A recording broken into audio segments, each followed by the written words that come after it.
right in the middle of what's going on here. People get hurt badly in some of these things. In fact, a lot of times the fight is until somebody has drawn blood. It's starting to get there. They're getting more technical, they're pushing harder, they're hitting harder. I'm gonna get back in there. I'm Stroud. I'm in Africa on a mission to seek out the true masters of survival. Some of the last indigenous people on Earth. Before they're gone. Before the past is lost. Before their world vanishes. I can learn their ways.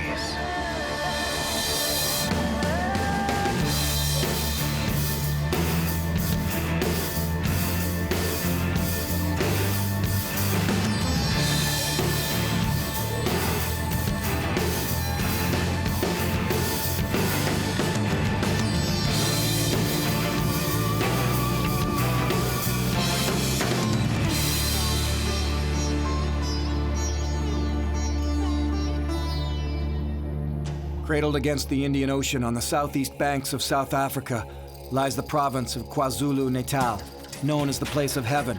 It's the homeland of the Zulu nation. Africa.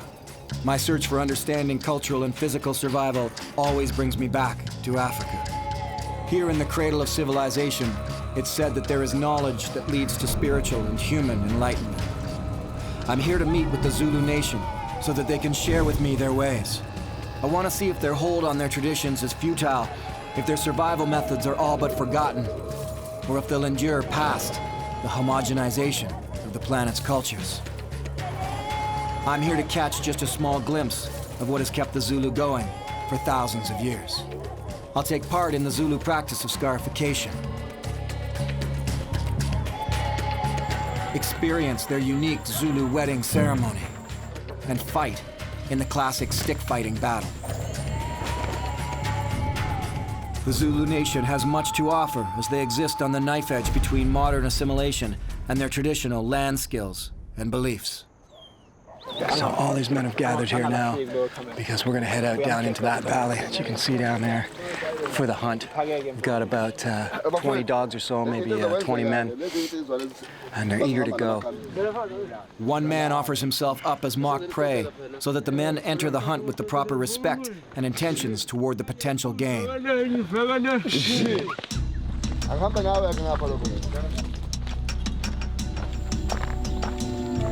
We've got a trail we can walk, so far anyway. Through the thick of it, dogs will run in through the bushes. If this is like dog hunting in other places, what'll probably happen here is the dogs actually come up with something, they'll just start freaking out and we'll hear that barking, dogs whining when they know they're on something. A situation like this could happen early, could take hours. You could spend a couple of days doing it before you get any action. Or you could have action within the first 10 minutes. This is fairly decent, clear and easy walking so far. But this is serious black mamba territory here. And in an open field, a black mamba snake can outrun or outslither a man on a short distance easily. You can see the open field and the men here spread out. We're all sort of just walking along, see what we can flush out. The dogs get into the deep, dark spots. Now, it seems like a lot of fun. Everybody's gung-ho. We're all into this. But the reality is, some of the dangers here are deadly serious. Puff adders, spitting cobras, and the ridiculously aggressive and deadly black mamba. This is thick mamba territory, especially when we get into the bigger rocks. So I and all of they have to keep a real sharp eye out. I asked them why they were all wearing rubber boots, and he said snakes. So that's serious stuff. Not only snakes, but can also just stumble into a rotted punky log and end up putting their hand into a scorpion or something. And lastly, there's leopards in these hills too. Now, I don't think with this many people that, well, I don't really know. I don't know how a leopard would react. But if you're doing the run and you're a few hundred yards from the next guy, you stir one up, it's not going to be a good situation, that's for sure. They do have leopards here that have taken children and taken dogs and taken small goats and so on, so not such an easy hunt after all. Me? I'm just worried about stirring up a hornet nest. I can deal with the snakes and spiders. Oh, I forgot to mention, the big black ants that shoot acid. That's right, they said watch out for the ants that shoot acid. Okay, I'll do that. This is obviously not stealth hunting. They're all talking pretty loud. This is push hunting. We go in deep and we scare out anything that'll be worth catching. Come on, bud. Come on. The dogs here are a little freaked out by me. I was told it's probably very rare that any white people come down into this area. So I become a little bit of a oddity. And the dogs are a little freaked out by me. Can't get them to come close.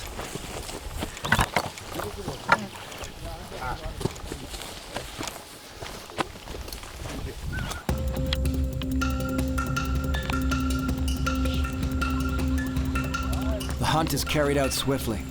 Each man has to keep moving, always following the dogs, listening for their yelps, and watching where they run.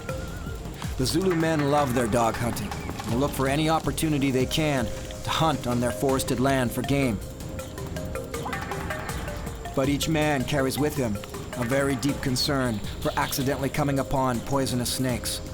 A significant number of people, men, women, children, and even dogs, die each year from snake bites here.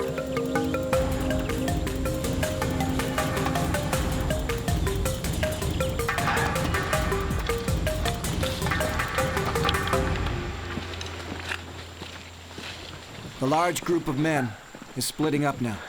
We're heading off as smaller groups, and in some cases, some of us will go it alone. This wouldn't be so bad if we didn't have to carry the camera.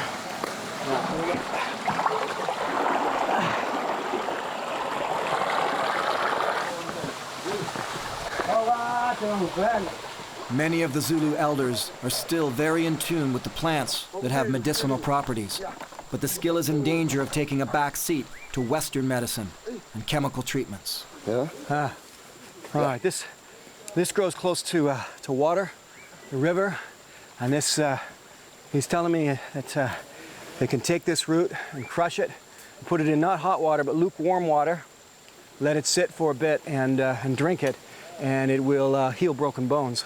Yeah. Good. It's good. That's very good. The hiking's getting pretty serious now. They're pointing up at those big rocks. That's a serious snake area. I think what's happening is we're on one side of the valley and there's a group on the other side of it. And the dogs are either with us or running up the middle.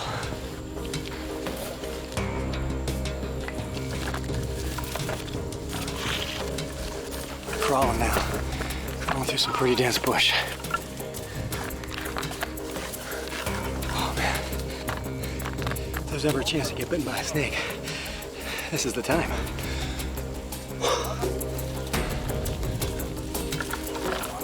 The men aren't happy at all that we're in this area at this time of day. This valley is known to be full of snakes. With the sun coming up, the snakes become more active and every step becomes more dangerous and is worsened by the fact that we're all moving quickly. Some of us, including myself, are down to searching for game alone now. It's a fairly precarious existence around here.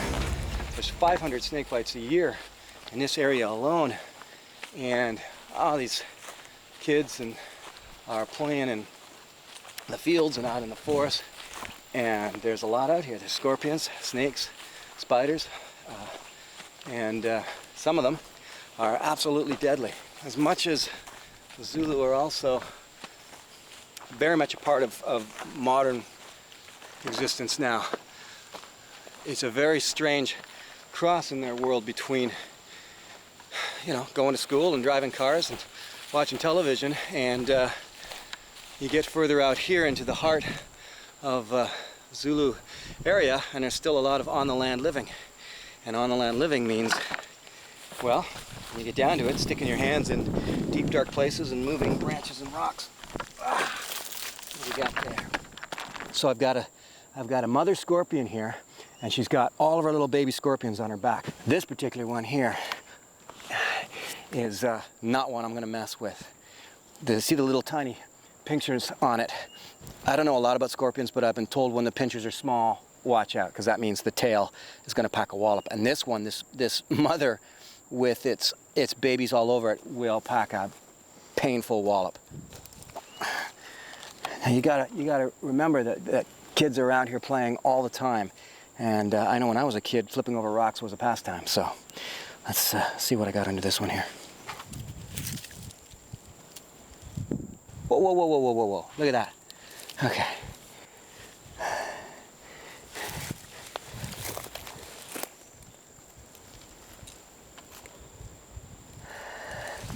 Now this guy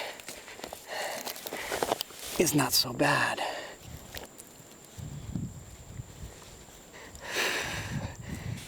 You see, some of them, and this is what's going to happen. I mean, you can actually play with this scorpion. He's not such a big deal.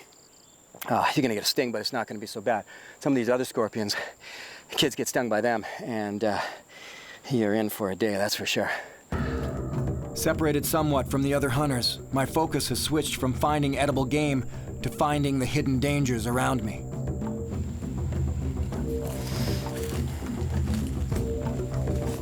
Okay, there it is right there. I can see its tail. Check this out.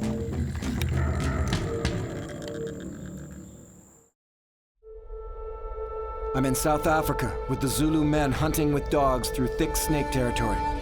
But on my own and separated from the other hunters, I've come upon a spitting cobra. So, if that's a spitting cobra, I'm not gonna be stupid here. Let's back up a bit. And I got sunglasses I'm gonna put on. Harder to see in the shade, but a lot safer if he does spit. That's a beauty. That's a beautiful cobra. I don't know if I can get him out of there or not. I think I'll try first. I'm gonna give him a nudge with a long stick, see if that works. Come on. That'll help. All right, he's moving.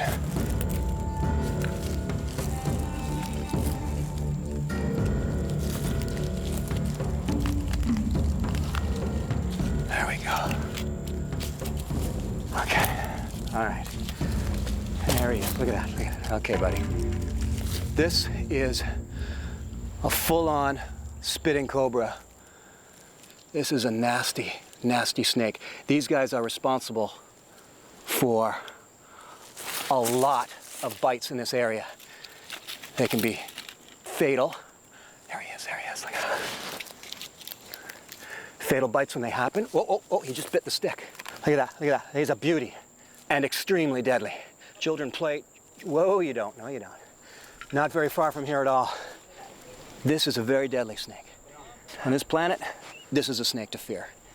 It's a cytotoxin, so it affects all your tissue. And the venom, essentially, in layman's terms, just turns your tissue to mush. I've got to keep these glasses on because if he does decide to get a little ticked with me messing with him, he may not turn to bite me. The first thing he might do is simply turn and spit at me with his venom. He can shoot his venom nearly 20 feet. I'm within 4.5 feet of him right now. There's plenty of these snakes around here. The kids play around here. The Zulu people exist, you know, in amongst the scorpions and different snakes. This is not the black mamba. The black mamba is an extremely aggressive snake, but this guy, when riled, he can be one mean dance partner. If I look closely, I can see that his eyes are going a bit opaque, which means that he's not too far away from beginning to shed his skin. And when he does that, just by nature, he's going to need to mellow himself down. So I've got him in a fairly mellow state here, which is why he hasn't essentially stood up and spit at me. Lucky for me. You know what? He's mellowing out. I think I'm just going to leave him there like that. Let him spend the rest of the day on his own.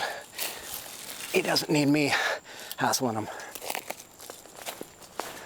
That's pretty incredible. I can take these off now. That's really something. That is a beautiful snake. It's a powerful and deadly snake. It can be very aggressive and very fast. And I'm probably really lucky he didn't rear, he didn't spit at me, but boy, I don't think you can come that close to a snake like that too often in your life.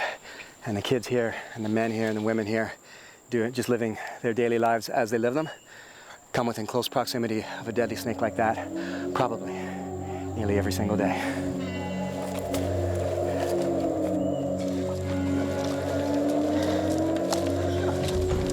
I've circled back around to meet up with the men, and although they've also come across a few more snakes in the field and bush area, the story doesn't seem so good as far as the hunting goes. I think that's it. We've come out into a community area here on the dirt road, circled the field, had everybody going through the field, throwing rocks, chirping and chattering and hollering, dogs doing their thing, banging the bushes, and all we've had for the whole time has been the chase of a couple of birds, so I think we're calling it now. That's a couple of hours of hunting, loss of a few hundred calories for sure. It's hot now, a lot of men involved, and nothing's come of it. This is supplementary hunting to go along with all of their farming, everything else they do here. That's a lot of work with no payoff. With most of the men from the hunt gone to drink their homemade Zulu beer, my connection with the nation now comes through the women, and I'm here during the time of a wedding. My involvement in the wedding is something to be honored. Some of the best of Zulu culture is experienced through their weddings as a perfect blend of the old and the new. This is a wedding rehearsal, just slightly different than our Western version, where the biggest concerns are where to put the receiving table and where to sit your uncle.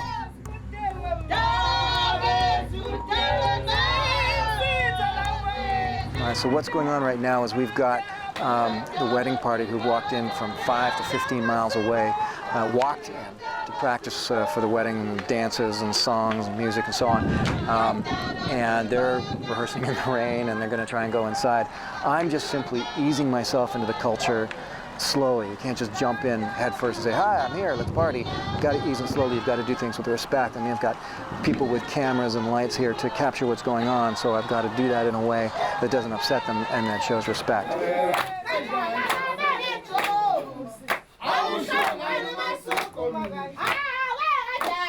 The dancing will continue through the stormy night, and the practice is in earnest. Weddings are important and big deals, and they tend to last at least 3 days. And as always, age-old tradition revolves around animal sacrifice.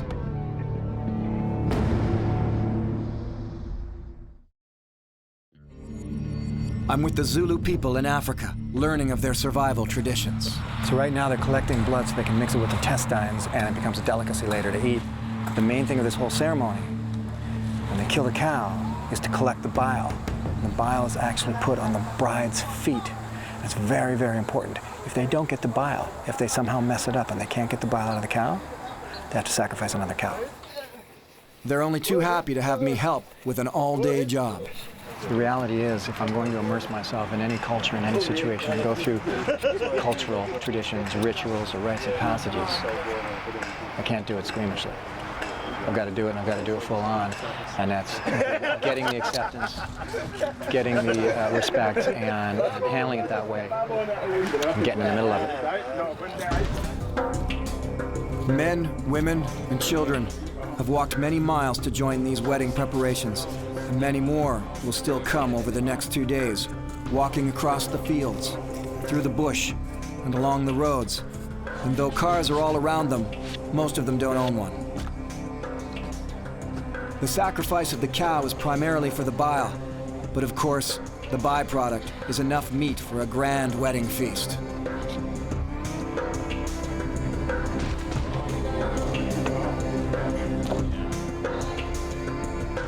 Some Zulu beer is finally ready, and I can't turn it down, as this translates as a rejection of hospitality.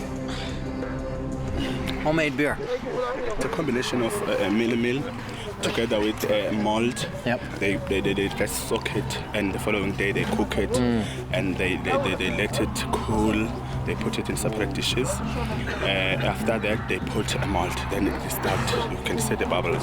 Then they can start to filter it and filter it. Women are the master brewers, and the woman who produces the best beer enjoys a higher rank within the community. What's going on here right now is also going on over in the village where the bride's family is.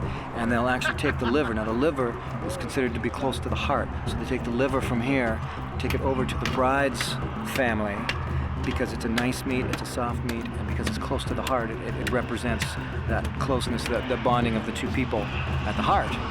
Then the bride's family will also then pass meat back here, and it represents sort of the back and forth thing, accepting each other by the ancestors and into the families.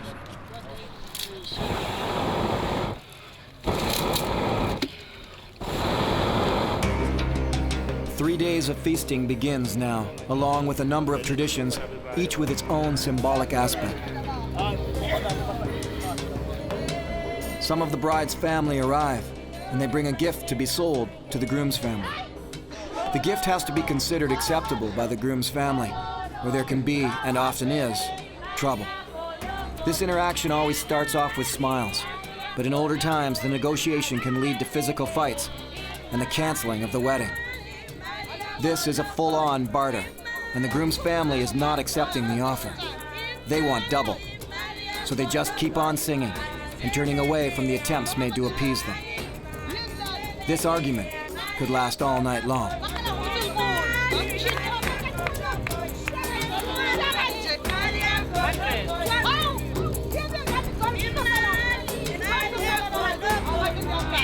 The bride's family thinks they're asking too much, and they're not happy about it.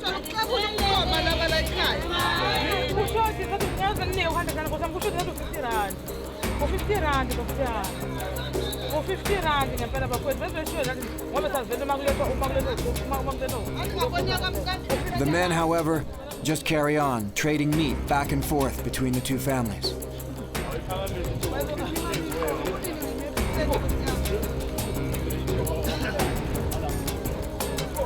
You gotta watch really closely. There's a lot of subtleties to the cultural traditions that are going on here, and it all has to do with acceptance from the ancestors. And so what they're doing is they're actually putting some of the meat in the ground with vodka, actually, and or water, and to present that to the ancestors first. Then everybody else gets a chance. This is about discovering what kind of survival methods they use culturally to take them through the ages. And we know that the coupling of the human beings, of man and woman, is a big thing. This type of marriage, as I say, there's no divorce with the Zulu. And the acceptance is between the two major families. There's a moving in that happens. So my challenge is to continue to work on assimilating myself with them and not interrupting what's going on, but being part of what's going on. And then accept the challenges and the traditions that go along with it, like stick fighting and scarification. We'll see what happens tomorrow. Stick fighting is a fantastic and exciting glimpse into a deadly Zulu tradition, fighting until blood is drawn to settle disagreements or to show off for the opposite sex. But increasingly, it's losing its importance to the modern Zulu man, and it's a possibility this practice could disappear forever.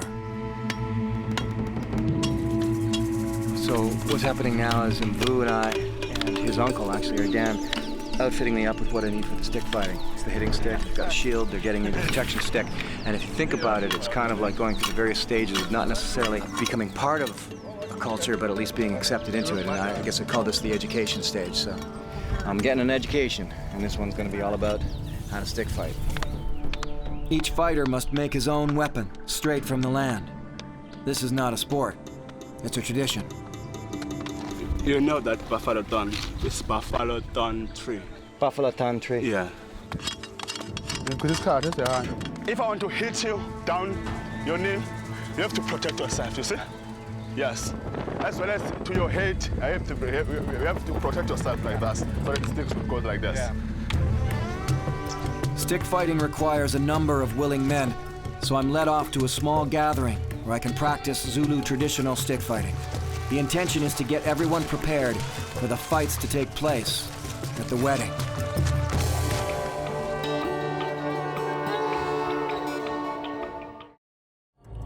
Along the way to learn the skill of stick fighting, we found an extremely formidable opponent. Just getting together with the men for stick fight training, and lo and behold, spotted yet another snake down here. Lightning quick and deadly, one of Africa's most dangerous snakes has a bad temper, long fangs, Okay, let's just get a close look at this guy. and like the men with me, rarely runs from a fight.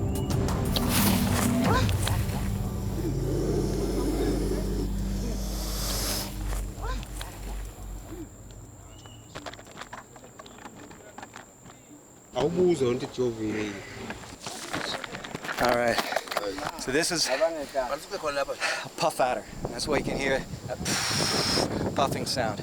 Extremely fast, cytotoxin, very aggressive, and you can see the people around here are not happy that they found this snake. Normally they'll just come and hit it. I think we might be able to convince them to let it go, but these snakes are all around here. There's many of them, responsible for a lot of bites, and yet just another snake that the Zulu people have to deal with just to live out here. A lot of kids in this area. We're not far from schools and a lot of homesteads. Okay, let's go stick fight.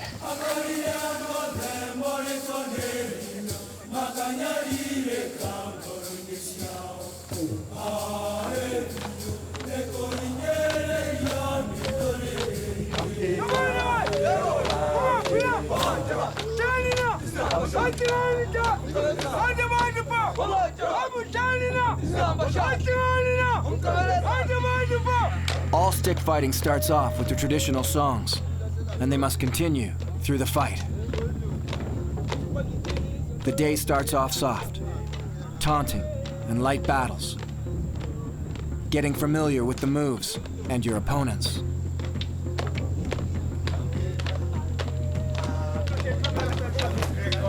When the fight gets going on full, the tradition is that it doesn't stop until someone has drawn blood. Men have been killed during stick fighting. Some of the blows to the head can be deadly, and injuries are common. It's an aggressive game. There are no points, and no body parts are off limits. A blow to the chest could mean a broken rib. Blows to the head are often fatal. And though most of their hits to me are guarded, they're not holding back on making me feel the full power of the stick fighting club.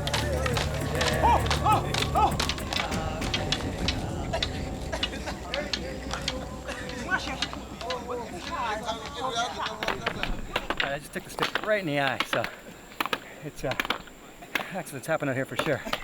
One guy was swinging back, his club took me right in the eye right there. They stick fight to settle bad blood between men. Boys train with soft branches until they're given real fighting sticks at the age of 15. Tempers are held in check. Stabbing is forbidden. As soon as blood flows, the duel is over and the winner tends to the loser. The argument is forgotten. It's the traditional Zulu way of keeping peace among men. Some of the men still prefer to wear the traditional clothing of the Zulu warrior. Even in my own zeal, I hit too hard. But if I do so at my own peril. As much as I ramp up the fight, they will too.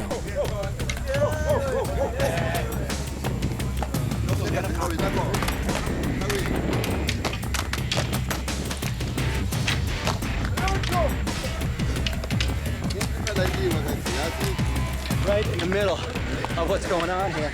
I have to protect myself here. But there's laughter, but people get hurt badly in some of these things. In fact, a lot of times when they take it serious, the fight is until somebody has drawn blood. It's starting to get there. They're getting more technical, they're pushing harder, they're hitting harder. I know the hits coming on me are much harder. I better get back in there.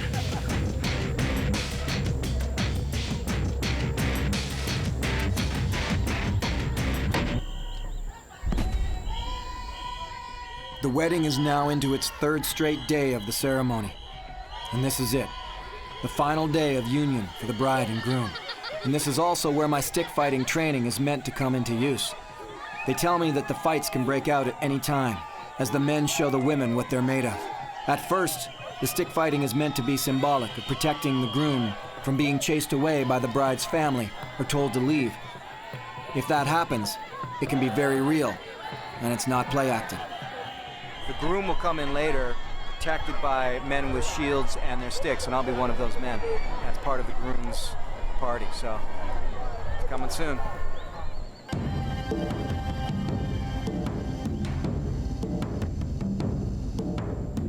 Like the Inuit in the far north, the Zulu have had many years to become accustomed to the outside world. In fact, they've had since the dawn of exploration. Yet in spite of it all, they're trying to hold on to their traditions, their land-based skills of hunting, their language, and their spiritual belief system. It's a Herculean task, to be sure, given the pressure of modernization, and I'm not so convinced they're winning. On the outskirts of this wedding celebration, there are the partiers, the alcohol, and the rap music of the West. But at least here in the inner core, the elders hold tight onto the past.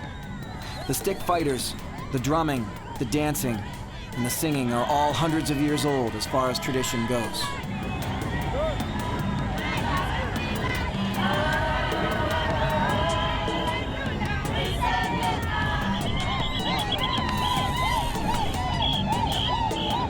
The bride is the one in the red, and between the two families, gifts are given and accepted as the bride's dowry is presented. Brides used to cost 11 cows. Today, the Zulu bride is paid for in cash.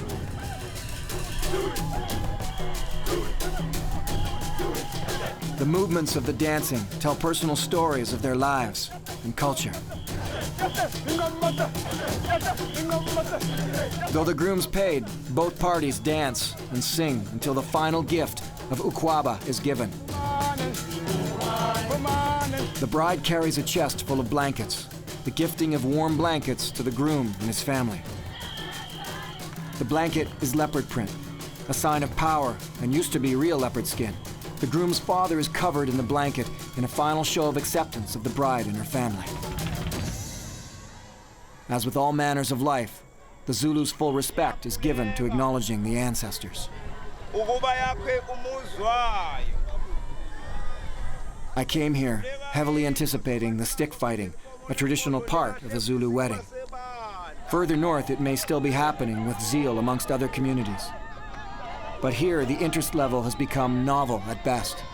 There will be no stick fighting this day, even though there are sticks and shields everywhere. And the only reason I can figure, sadly, is apathy. No one could be bothered this day to keep that part of the culture alive. During the Zulu wedding, many traditions and ceremonies abound, but many more, like the stick fighting, are vanishing. I'll need to go on to the Scarification, to the Sangoma, the divine healer, to find the traditional spirit holding strong.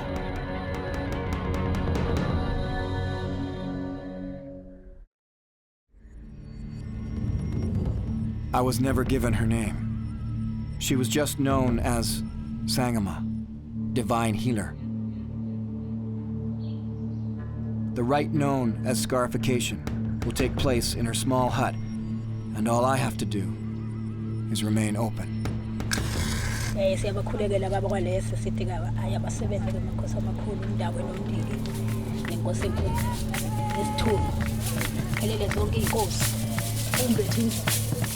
Scarring is a form of tattooing, a way to identify yourself as a member of a community or family. After I undergo scarification, the Zulu will feel that I belong to them.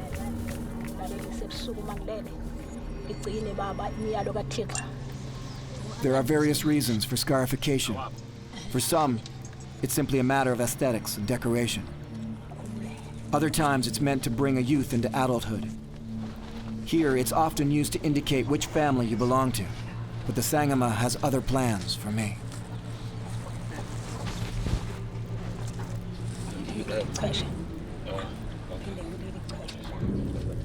She has told me that I'm on a great journey, and that my scars will be for spiritual protection. They will be markings that let the spirits know that I am to be looked after. Each cut on my body is meant to be a marking visible to all of the spirits approaching me, to scare off the malevolent ones and to attract the protecting spirits. Great care is taken to ensure that my blood is not left behind in her hut. And due to the problem with AIDS, the Sangoma now only uses sterile razor blades and gloves. But it's no matter. She's connecting to the spirits through the process. When she touches me during the process, I feel only warmth, only caring in her hands. What's needed from me during a ceremony like this is surrender. A surrender of the ego, of preconceived notions, of expectations, even a surrender of reason. For when reason and ego run the soul, the heart cannot live.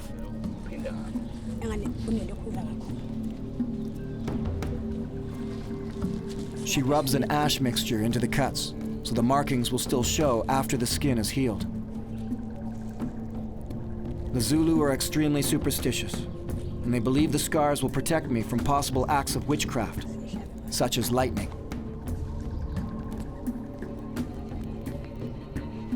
The act of scarification is an act of initiation, an experience shared by most Zulus living in the village.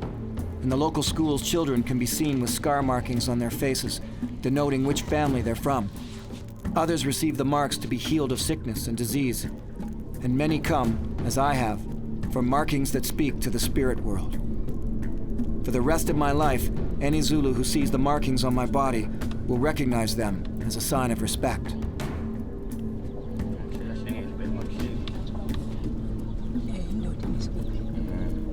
Because I am a man, she makes the scars on all points of my body. She feels I'll need to be strong for the journey I'm about to take. The process is as much about invoking the protecting spirits as it is about banishing the negative ones.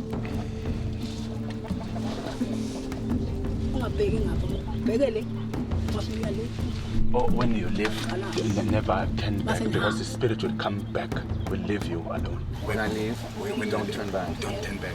To not look back is to ensure that the evil spirits can't follow me. So what's happening now is the instructions are that I'm to leave straight in the house, not turn around, not look back, not look at her.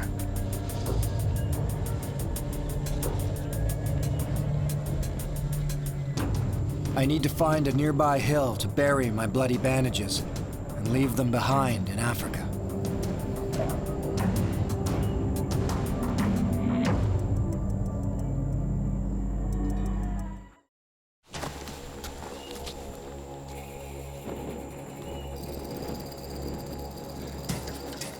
Here's my trail.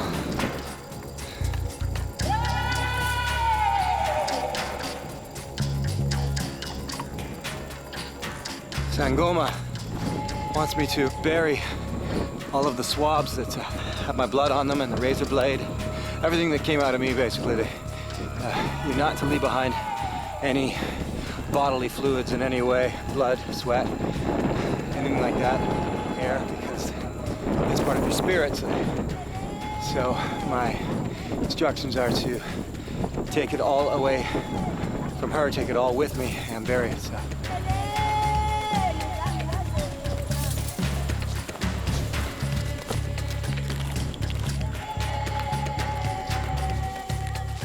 Seems to me this is as good a place as any to do it. The view is incredible. It overlooks a gorgeous part of Africa. It's right in the center, villages and things all around. And it's actually within sight of where I was with the Sangoma. So to me, it feels very appropriate. Because there's no point in taking part in anything like this unless you're gonna do it seriously. All right, well, I might as well leave it wrapped away. She had it. Blade itself.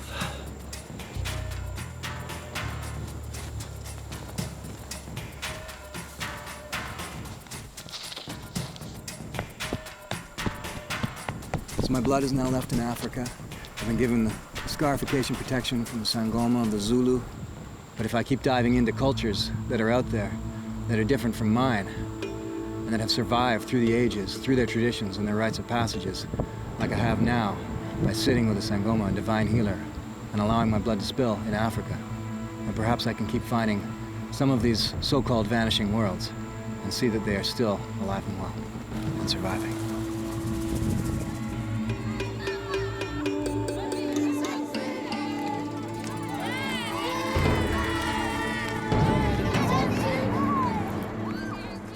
With the scarification process complete, the entire hillside community is, they tell me, thrilled.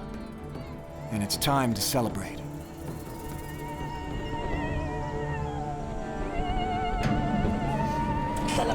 You can sit down. When you are like going to the Sangoma wash that bad spirit and place the good spirits to you. Then you have to able to serve people, as Leslie's doing. Leslie is pure now. He can able to serve people. That's what she's doing inside here. She gives to the women, she gives to all people. She used to cut the meat to the people. She's allowed. She's a member of the family now. Back. Everything's good. The festivities will take place in the ancestors' hut. This building is built, maintained, and kept clean only for the ancestors to live in. Their spirits fill this hut at all times, and in the minds of these people, these relatives, who are not really considered to be dead, are very happy to welcome me into their family. They've told me many times that my desire to share in their culture has brought them great joy.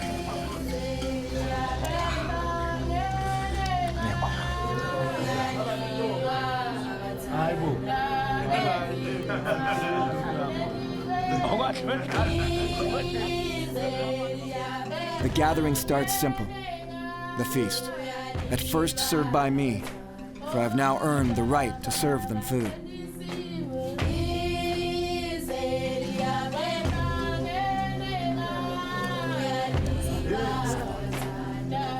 I've also earned the right to celebrate and to dance with them, to drink their beer while the ancestors smile down upon us. The Zulu don't see their world vanishing at all. For them, it continues on with great meaning and great importance. But beyond these walls lies a different world, an increasingly homogenized and cluttered world. Beyond these walls, the ancestors are watching with dismay.